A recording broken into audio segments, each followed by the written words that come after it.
Yo, what's up? So, after a week of the spring anime season, we've been inundated with a slew of new titles. And surprisingly to me, the one that's arisen to the top thus far is To Be a Hero X. Now, disclaimer before we get into it, To Be a Hero X is animated in a CGI style. And historically, I am ardently opposed to CGI. I think it goes against what makes anime anime. There's a reason Studio Ghibli is still relevant today, and in my opinion, it remains the gold standard of what anime can be. Fluid hand drawn animation, there's no way to replicate it with a computer, not yet at least. However, for a story to grip me, irregardless of the fact that it's CGI, gives credence to how wonderful a show is. And the fact that To Be Hero X has risen to the top of the list for anime, all anime that's aired thus far this season, means something. Maybe not to you, not yet. You guys don't know me, but it means something to me.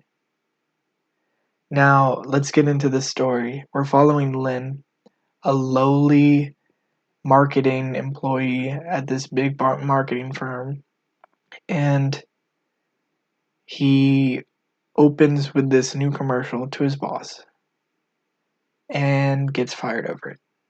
Next thing we know, he's standing atop a skyscraper, office items in hand, looking over the edge, contemplating death.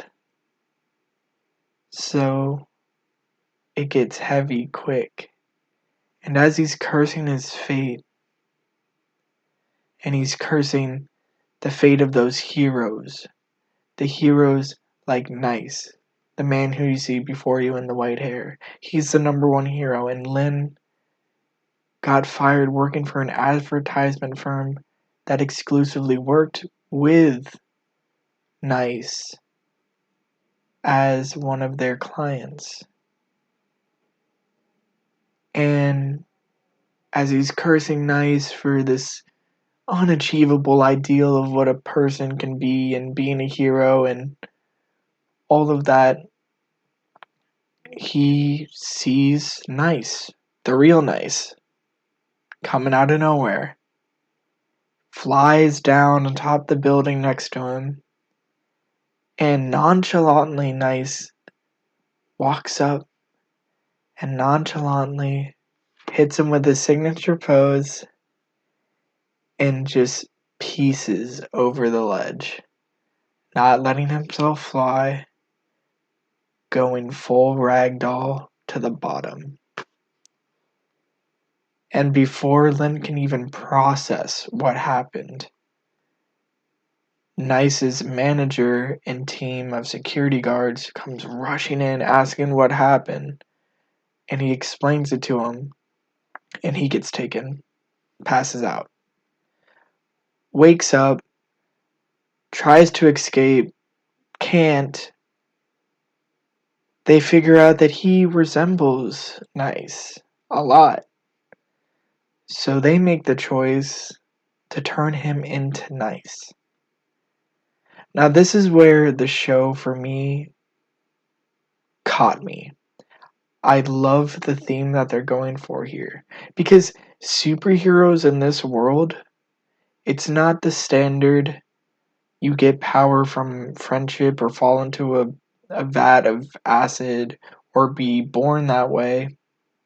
You build superhero powers through trust, the trust that others place in you, your image per se.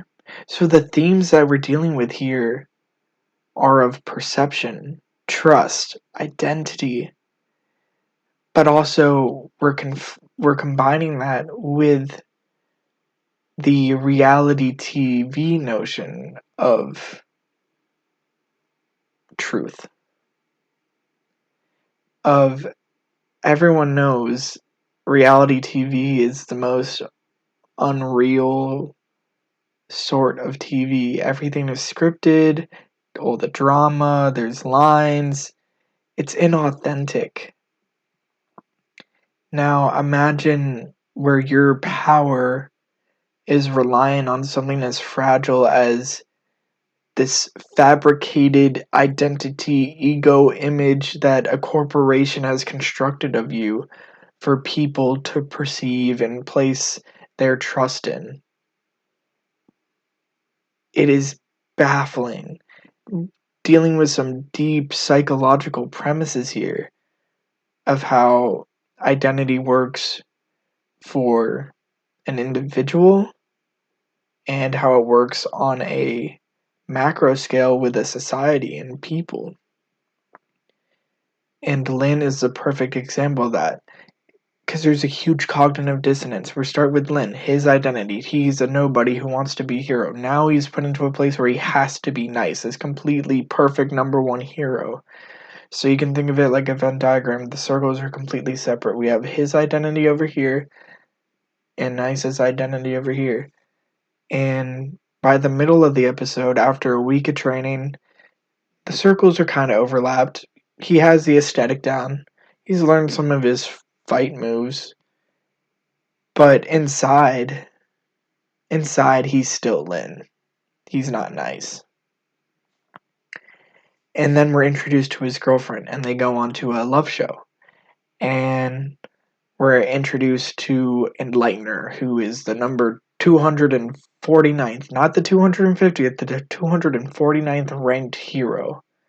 And he's here to prove that Nice is a fraud and that his image is a fraud and all of this other everything I've been talking about thus far of truth and perception and what is real and what is perceived are not always incongruent.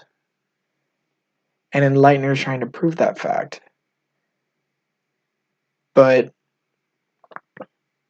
Nice passes those questions. He passes the questions Enlightener hits with them with flying colors.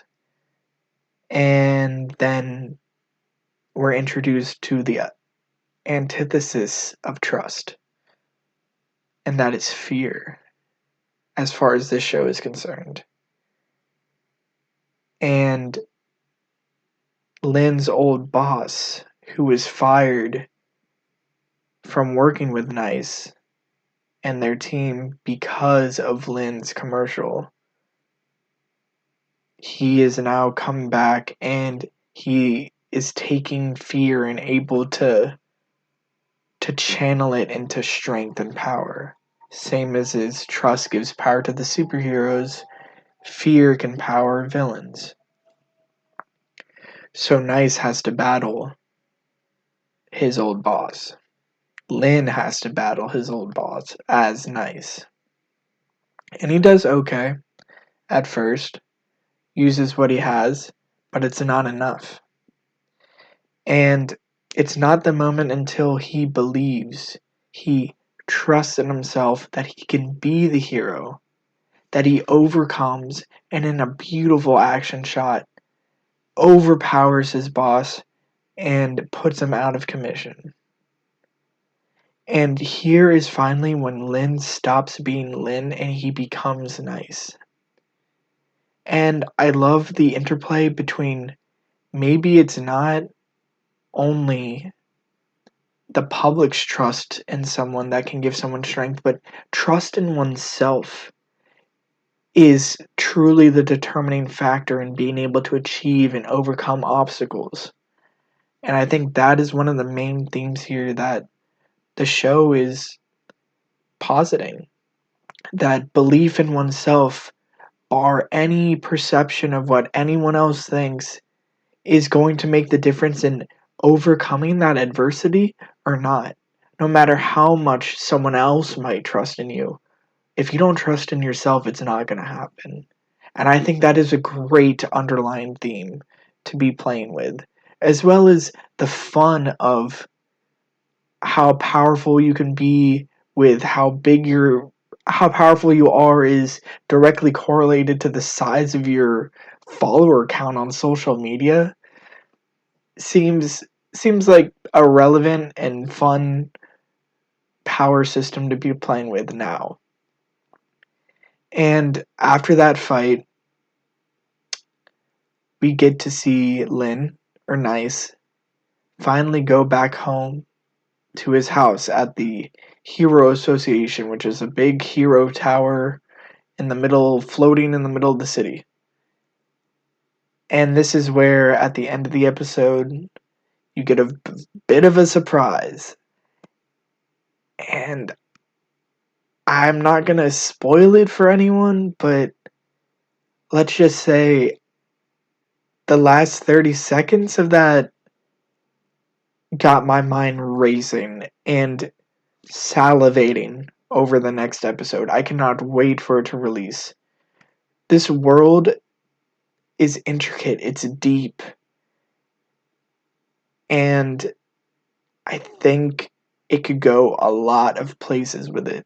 They're definitely pulling on some of that the boys energy with corporate superheroes and the darker side of that, as well as the power system with the trust plays heavily. It's reminiscent of Noragami, if any of you guys have seen that, where a god's power is proportional to the amount of believers they have.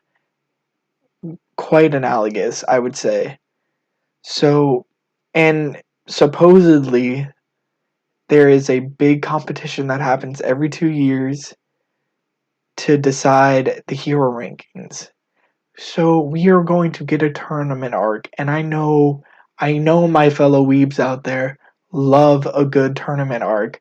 And with how beautifully animated this first episode was, even though it's CGI, I cannot wait to see what sort of battles commence, and also with what happens at the end of the episode, what else is stirring underneath this city in the underbelly that we do not know that's happening. How that drama on the superficial surface and underneath plays out with each other is going to be so interesting to watch, and I cannot wait for more. I cannot recommend To Be Hero X enough. So please, if you're like me and you're reluctant to watch anything CGI, please give it a chance. I did, and I'm so glad I did. Anyways, thanks. Peace.